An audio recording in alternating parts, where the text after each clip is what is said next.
everyone, thank you for joining us. We're having art and a story at the Yellowstone Art Museum today, and the story that we're going to read is called Tiny Perfect Things, and we're going to be looking at the art of Tracy Linder. And as you can see here, this is not a tiny perfect thing, it's a very big thing. It looks like wheat. And Tracy likes to explore how nature and agriculture and the prairie and all these different things work together. So a lot of the things we're going to look at are things that you might see on a farm or a ranch. And then Tiny Perfect Things is a book by M.H. Clark, and it's illustrated by Madeline Cloper. And it's about a grandfather and a little girl who go for a walk in their neighborhood. Tiny Perfect Things.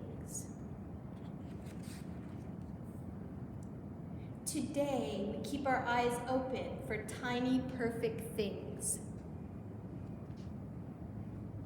And when we look at the wheat, look, it's spinning around, just like a wheat would spin around in a field too, except wheat is really only about this big, the head of a wheat.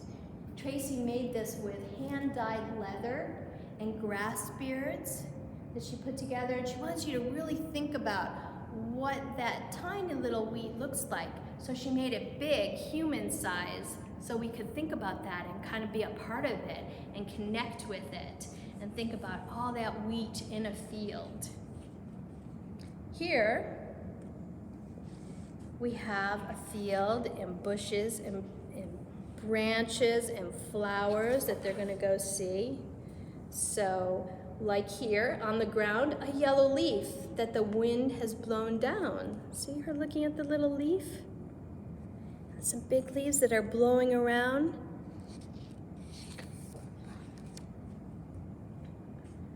A spider's web that's caught in the light.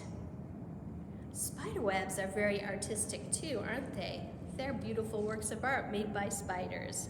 There's some other things inside that bush too that you can see.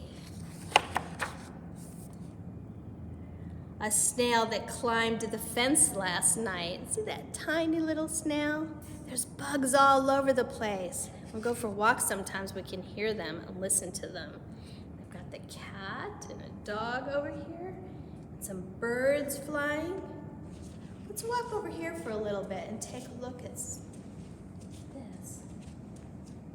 Check that out.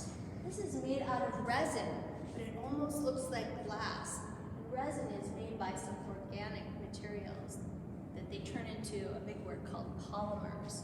Tracy has molded all of these. This reminds her that she was inspired by looking at big flocks of birds that would come into a field, especially around harvest time, and they would come and they would eat the seeds and the worms that after the soil had been tilled up a little bit, and all the birds would come in together. They'd land together and work together. She calls this uplift. Have you ever seen a big flock of birds like that?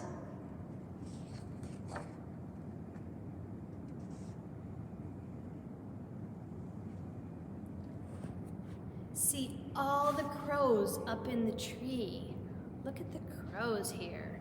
They're up high, and the grandpa and the little girl are down low. Look at their faces are looking down at them as they walk by, and they're in their nest. Do you see these over here? What do you think that is in the nest? I see a key and a paper clip and some other things. Crows are supposed to be very smart, and they also are known for liking shiny things. So it looks like maybe the crows picked up some shiny things that they found on the ground and put them up in their nest.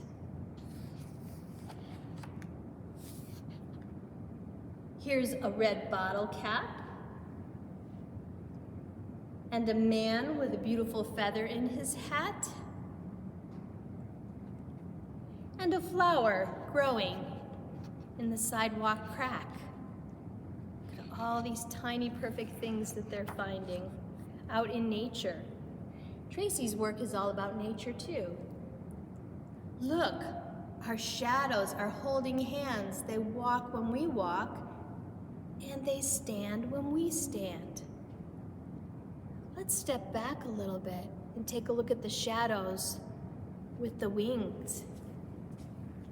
A big flock of birds would make a shadow on the earth, on the ground, just like we make shadows.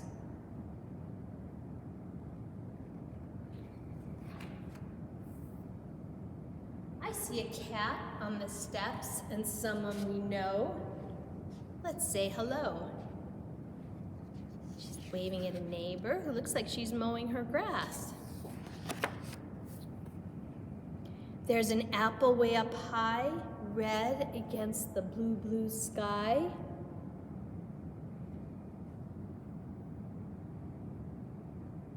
There's some flowers in the tree too, and some more birds. Can you see the robin? And now I see the pale, bright moon. So it's getting dark. They've been walking for a little while, haven't they? Exploring all the tiny, perfect things.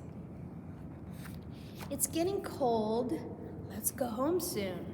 The lights are starting to turn on in the houses. Around the corner, up the stairs, the light is on. Who's waiting there? Looks they have a friend, a pet, that's waiting for them. We found so many things today. A leaf, a snail, a cat, some crows. She's telling her mom about all the cool, tiny, perfect things that she saw when she was out looking at the world. The world is full of wonders, no matter where we go.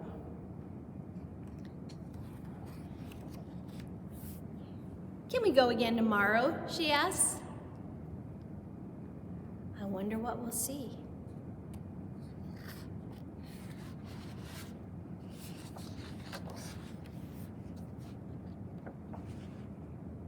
The world is full of perfect things. When you come, look with me.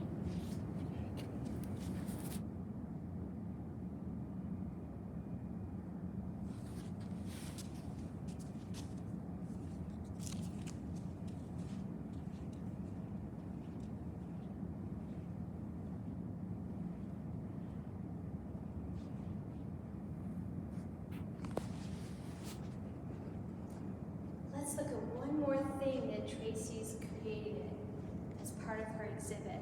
These are called plowshares, and it's part of the blade in an old-fashioned plow that would till up the soil.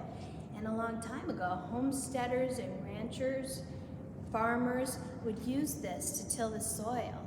And Tracy was inspired by that, and she wanted to do something that shows also about the earth and our world. So she's created these 4 plowshares, which are part of the elements. So we have the earth, and inside the earth we have grasses and we have birds, and each one of these plowshares also has birds in it. The birds represent peace. See the tall grasses that grow out of the soil? And this one is all about water. The birds are a little bit bluer, and you can see where that might represent water. And tiny little pebbles. See all the little pebbles that are embedded in the plowshare? And then over here, we have the wind. There's the birds again, the birds of peace, and seeds that would blow in the wind. And the last one is fire.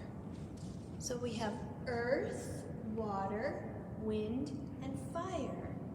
And fire helps things to regenerate too. So we have some sticks, some branches down here, and ashes, and we have the birds representing peace again.